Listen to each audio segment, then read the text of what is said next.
Bismillahirrahmanirrahim. Assalamualaikum warahmatullahi wabarakatuh. Alhamdulillah wassalatu wassalamu ala rasulillah nabiyina Muhammadin wa ala alihi wa sahbihi ajma'in. Ba'du, ayuhat tulab wa tulibat, para santri kelas 7 putra maupun putri yang ana cintai karena Allah, rahimani rahimakumullah.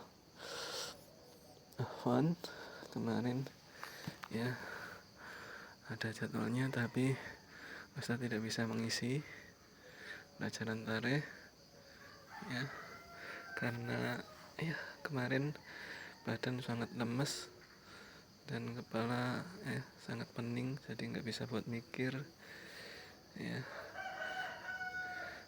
Dan kiranya semoga antum semua berhusnudon ya, setiap ada pelajaran yang kosong ya banyak berdoa semoga para ustadz-ustadzah ya diberi perlindungan Allah, perlindungan oleh Allah, diberi kesehatan. Dan ini pun masih ya sedikit kurang fit, tapi anakku sempatkan. Insyaallah kita lanjutkan di pelajaran tarikh kita, masih di perang Badar. Nah, ini anak lihatkan gambaran ya kubur syuhada'i ya Badr wa mauqi al-ghazwah, ya kuburan para syuhada Badar dan tempat peperangan.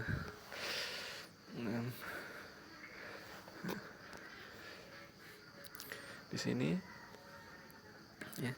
sini para sahabat atas saran siapa? Al-Hubaib Al-Mundhiri agar membuat sumur untuk kaum muslimin. Kemudian sumur-sumur yang dilewati oleh kaum kafir Quraisy ditutup dengan bebatuan agar tidak bisa minum, agar tidak ada logistik bagi mereka. Nah, sini tempatnya. Ya jaraknya dari Madinah sini ya. Ini Madinah. Ya di bawah nanti Mekah. Ya, kaum rombongan kafir Quraisy sedang keluar dari kota Syam. Ya, Suriah, Lebanon, Jordan. Ini mereka berdagang dari sini, dikawal oleh Abu Sufyan. Mendengar itu Abu Sufyan mengutus orang kafir Quraisy agar mereka membantu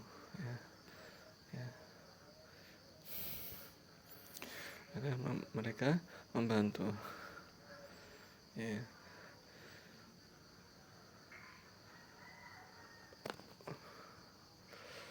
Dan kita sudah sampai di sini ya, halaman 91. Ya, pada hari Jumat pagi tanggal 17 bulan Ramadan tahun kedua Hijriyah dimulailah perang antara kaum muslimin dan kaum kafir Quraisy. 17 Ramadan tahun 2 Hijriyah diawali dengan perang tanding Barozah 1 lawan 1, kemudian dilanjutkan dengan pertempuran ya, tokoh-tokohnya tanding dulu, siapa dari kalian yang paling kuat. Nah, dikeluarkanlah dari kaum muslimin siapa, dikeluarkanlah dari ya kafir Quraisy siapa. Nah,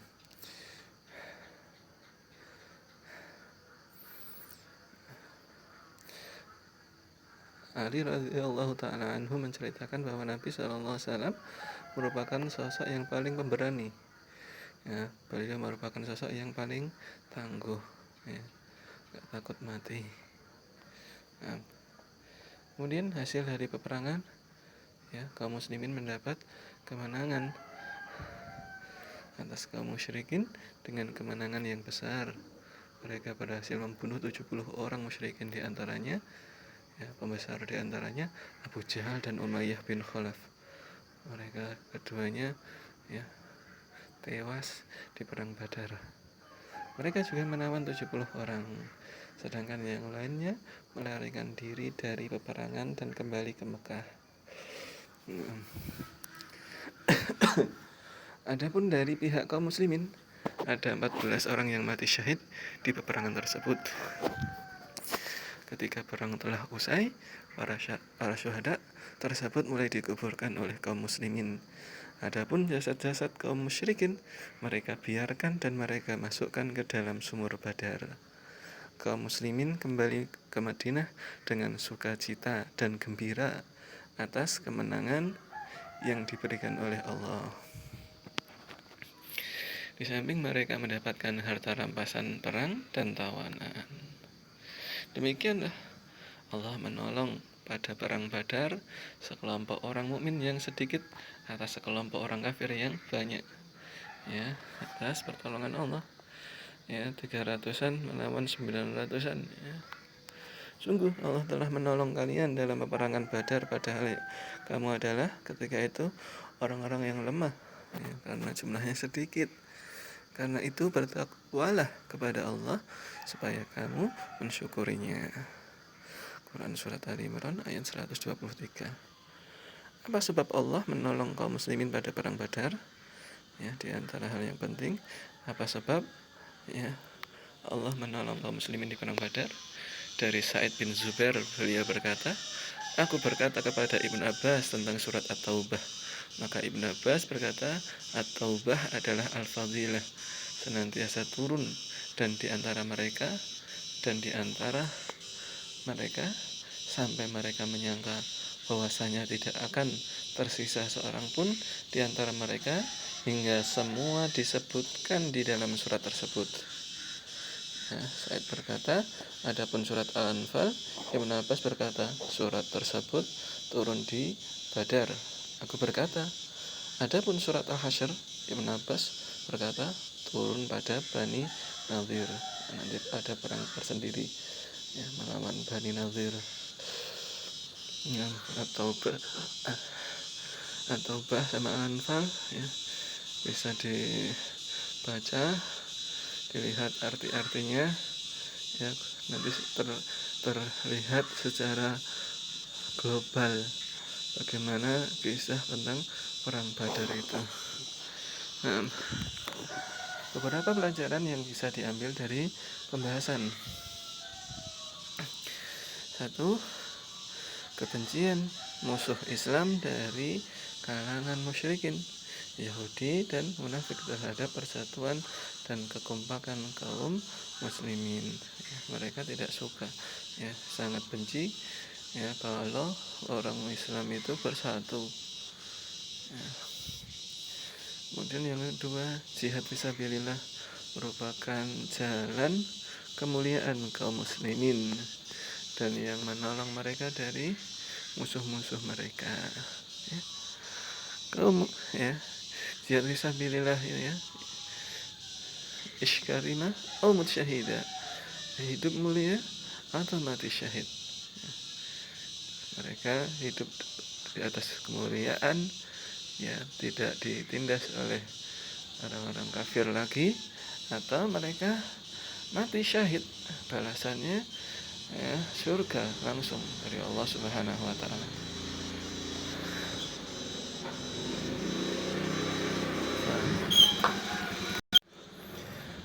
Nah, kemudian yang ketiga yaitu penegasan tentang metode bermusyawarah dalam Islam.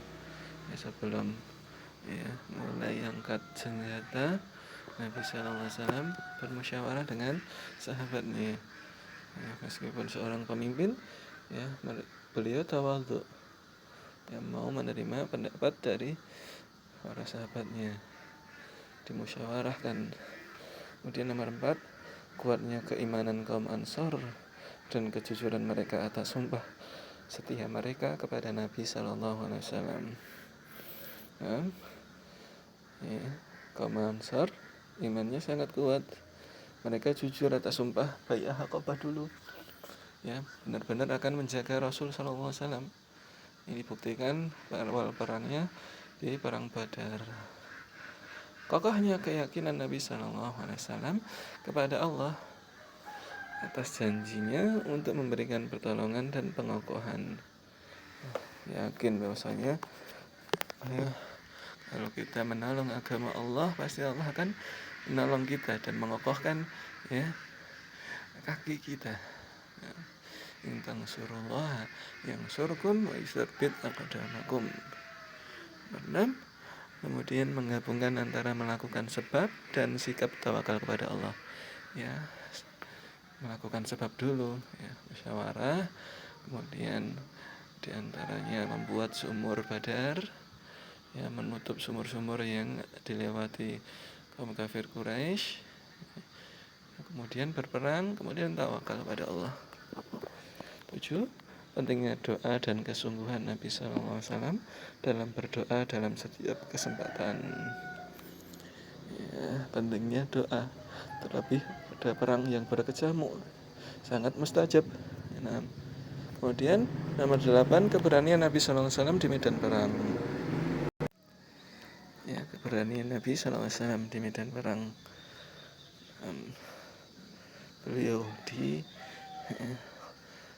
depan barisan, di paling depan, ya, agar menjadi contoh bagi para sahabatnya bahwasanya kita akan ditolong oleh Allah gitu. Nah, kemudian yang ke-9, bahwasanya akibat baik dan pertolongan itu bagi kaum muslimin yang jujur dan sabar meskipun jumlah mereka sedikit. Nah, pertolongan itu karena ya kejujuran dan kesabaran. Jujur imannya, ya, sabar ya dalam menjalani ya keimanan ini. Kemudian pelajaran yang ke-10, agama tidak akan tegak kecuali dengan kesungguhan dan pengorbanan harta, jiwa, serta semua yang berharga di jalan Allah. Ya. Harus semuanya dikorbankan dengan kesungguhan, harta, jiwa, dan semuanya yang dimiliki di jalan Allah. Nah, mungkin itu dulu yang bisa Ana sampaikan. Sekali lagi, afwan ya, Ana sampaikan karena kondisi yang seperti ini. Ya, saya berdoa kepada Allah, semoga Allah segera berikan ya kepulihan kesehatan dan kembali fit kembali. Nah, mungkin itu yang bisa Ana sampaikan. Subhanakallahumma wa bihamdika asyhadu an la ilaha illa anta astaghfiruka wa atubu ilaik. Assalamualaikum warahmatullahi wabarakatuh.